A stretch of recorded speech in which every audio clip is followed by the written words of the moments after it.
আমার, আল্লাহ রাব্বুল আলামিন পবিত্র কোরআন কারীমের মধ্যে ঘোষণা দিয়ে বলেন, লা ইয়াত্তাখিদিল মুমিনুনাল কাফিরিনা আউলিয়া মিন দুনিল মুমিনিন। জোরে জোরে বলুন আল্লাহু আকবার।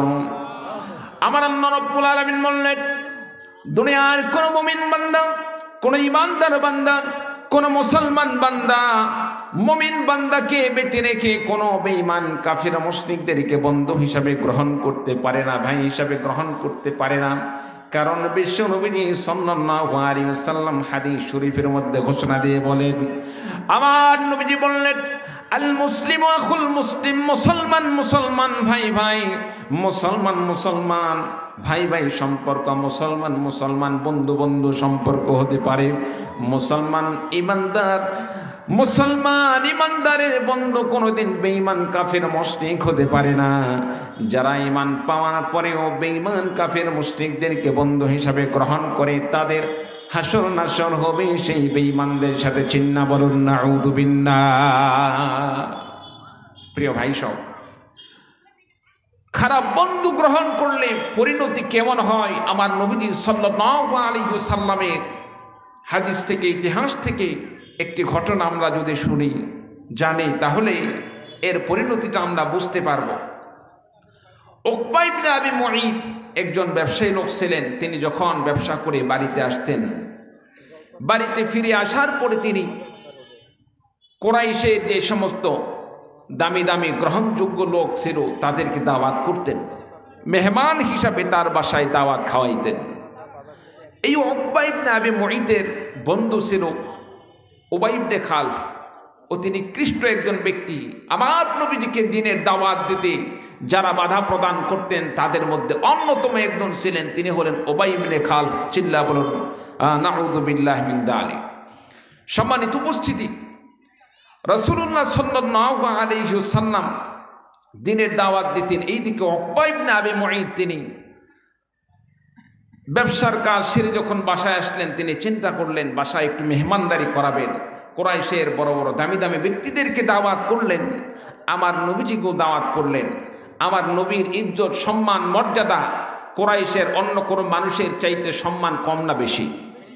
আর জোরে বলবেন, কম না বেশি? বেশি।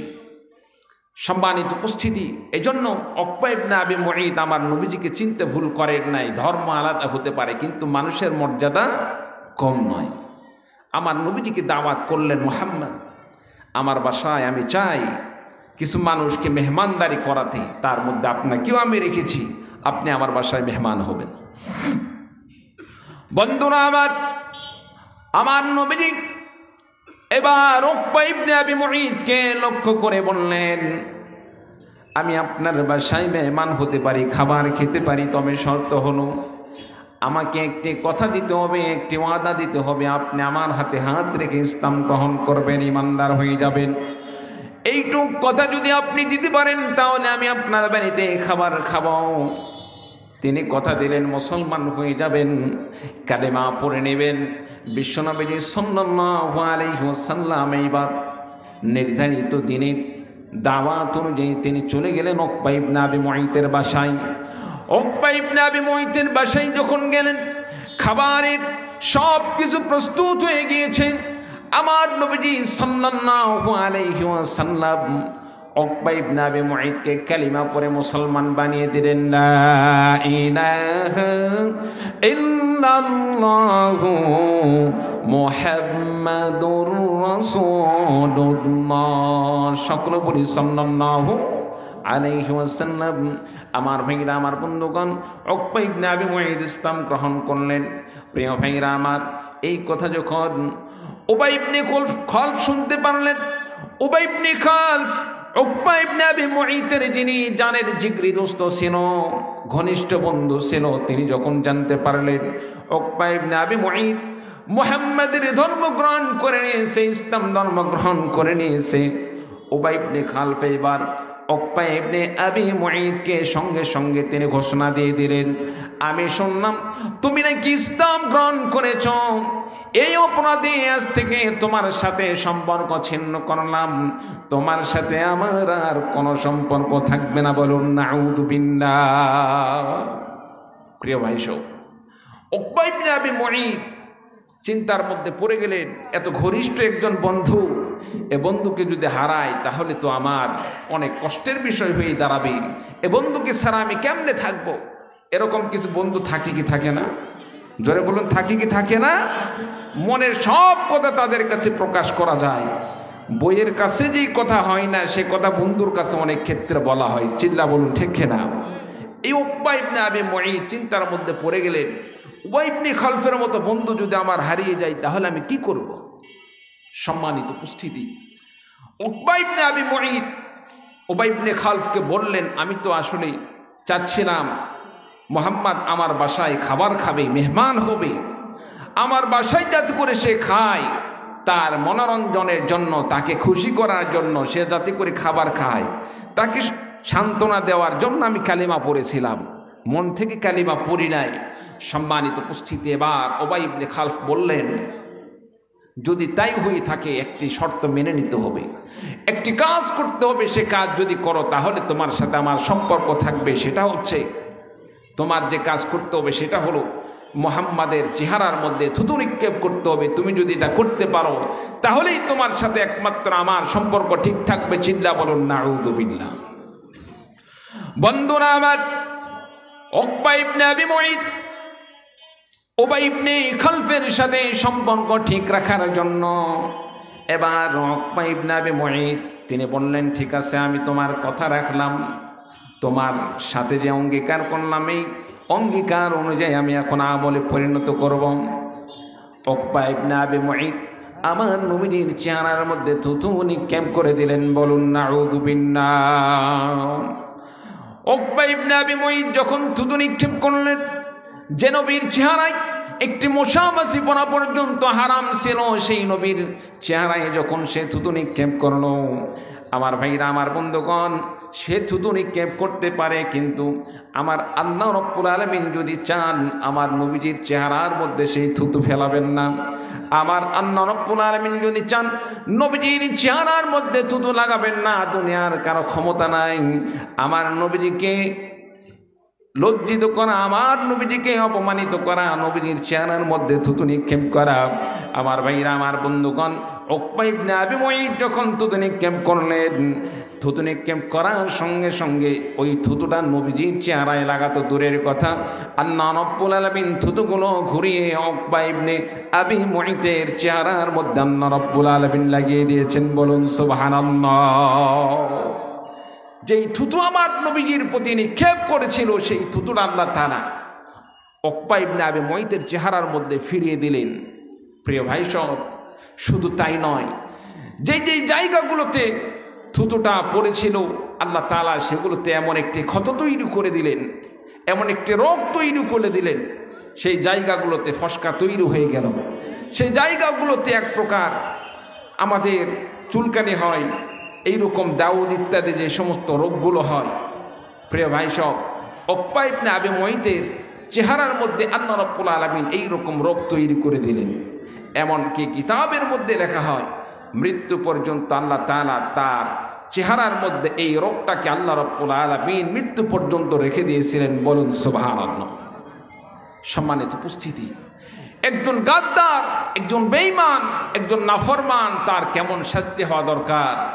আল্লাহ তাআলার ইসলাম থেকে যদি আপনি আমি শিক্ষা নিতে চাই, উকবা ইবনে আবি মুঈদের এই ঘটনায় যথেষ্ট। চিল্লা বলুন ঠিক কিনা? আল্লাহ রাব্বুল আলামিন তাদেরকে অনেক লাঞ্ছিত করে, অপমানিত করে দুনিয়া থেকে তাদের মৃত্যু ঘটিয়েছিলেন। যুদ্ধের ময়দানে তারা হত্যা হয়ে গেল। শুধু তাই নয়, উকবা ইবনে আবি মুঈদ যে নবীজিকে পাওয়ার পরেও তিনি উবাই ইবনে খালফকে বন্ধু হিসাবে গ্রহণ করল। দুনিয়ার জীবন শেষ হলো, আখিরাতে এর পরিণতি তাকে গ্রহণ করতে হবে কি হবে না?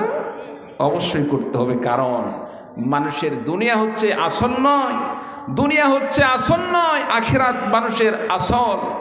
সেখানেই আপনাকে আমাকে চিরস্থায়ী জীবন যাপন করতে হবে। দুনিয়াতে যদি আমি সৎ কাজ করি, আখিরাতে আপনার আমার ফলাফল হবে সৎ। আর যদি দুনিয়াতে আমি খারাপ কাজ করি, খারাপ সঙ্গ নেই, আখিরাতে আপনার আমার সঙ্গ হবে খারাপ। চিল্লা বলুন ঠিক কিনা? প্রিয় ভাইরা আমার, আখিরাতে উকবা ইবনে আবি মুঈতের কি অবস্থা হবে? আমার আল্লাহ রাব্বুল আলামিন পবিত্র কোরআনে কারীমের মধ্যে ঘোষণা দিয়ে বলেন, ওয়া ইয়াউমা ইয়া'আদ্দু যালিমু আলা ইয়াদাইহি ইয়াকুলু ইয়া লাইতানি ইত্তাখাযতু মা'আর রাসূলি সাবিলা। কিয়ামতের ময়দানে এমন অবস্থা হবে যেদিন উকবা ইবনে আবি মুঈত দুই হাতের আঙ্গুলগুলো মুখের ভিতরে দিয়ে চাবাইতে থাকবে।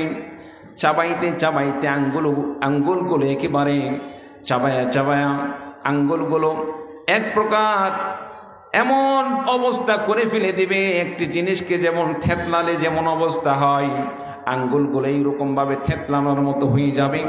আর আফসোস করে সেদিন বলতে থাকবে, ইয়াকুলু ইয়া লাইতানি ইত্তাখাযতু মা'আর রাসূলি সাবিলা। হায় আফসোস, দুনিয়াতে যে আমি নবীকে পেয়েছিলাম, সেই নবীর পথকে যদি আমি মেনে চলতাম, সেই নবীর পথকে যদি আমি অনুসরণ করে চলতাম, আজকে আমার এই অবস্থা হতো না, আজকে আমার এই পরিণতি হতো না। দুনিয়াতে যদি নবীর পথকে আমি পাওয়ার পরে অনুসরণ করে চলতাম, আল্লাহ তাআলা এই আখিরাতে আমাকে শান্তিতে রাখতেন, আমাকে আযাব থেকে মুক্তি দিয়ে জান্নাতের ব্যবস্থা করে দিতেন। চিল্লা বলুন সুবহানাল্লাহ।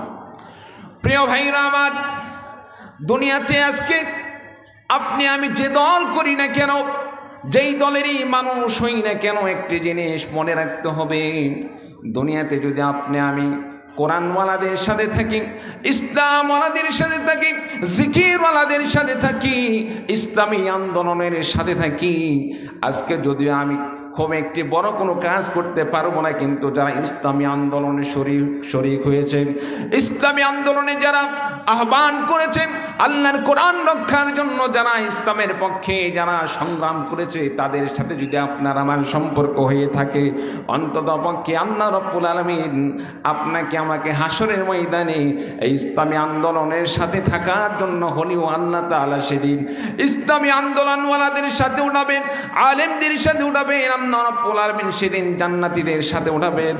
প্রিয় ভাইরা আমার, এই জন্য দুনিয়াতে আজকে কাফের বেঈমান মুশরিকরা আপনাকে আমাকে পথভ্রষ্ট করার ষড়যন্ত্র করতেছে, বিভিন্নভাবে চক্রান্ত চালিয়ে যাচ্ছেন। এমত অবস্থায় যদি আমি ইসলামের পক্ষে থাকতে পারি, কোরআনের পক্ষে থাকতে পারি, ইসলামের পক্ষে যদি রক্ত দিতে পারি, জীবন দিতে পারি, আখিরাতে আল্লাহ রাব্বুল আলামিন আপনাকে আমাকে জান্নাতের ফয়সালা করে দিবেন। বলুন সুবহানাল্লাহ। সম্মানিত উপস্থিতি, জানতে চাই, ইসলামের পক্ষে রক্ত দেওয়ার জন্য, জীবন দেওয়ার জন্য যদি ইসলামী আন্দোলনের পক্ষ থেকে কোনো প্রকার আহ্বান আসে, আলেমদের পক্ষ থেকে যদি কোনো প্রকার আহ্বান আসে, কোরআনের পক্ষে, ইসলামের পক্ষে রক্ত এবং জীবন দেওয়ার জন্য কোন কোন ভাই প্রস্তুত আছেন? একটু দুহাত তুলে আল্লাহকে দেখিয়ে দে। লিল্লাহি তাকবীর, লিল্লাহি তাকবীর। বাস আপনার আল্লাহ তাআলা আমাদের সকলকে কবুল করুন। সকল বলে আল্লাহুম্মা আমিন। সম্মানিত উপস্থিতি, তাহলে কি বোঝা গেল? উকবা ইবনে আবি মুঈত সেদিন আফসোস করে বলতে থাকবে, ইয়াকুলু ইয়া লাইতানি ইত্তাখাযতু মা'আর রাসূলি সাবিলা।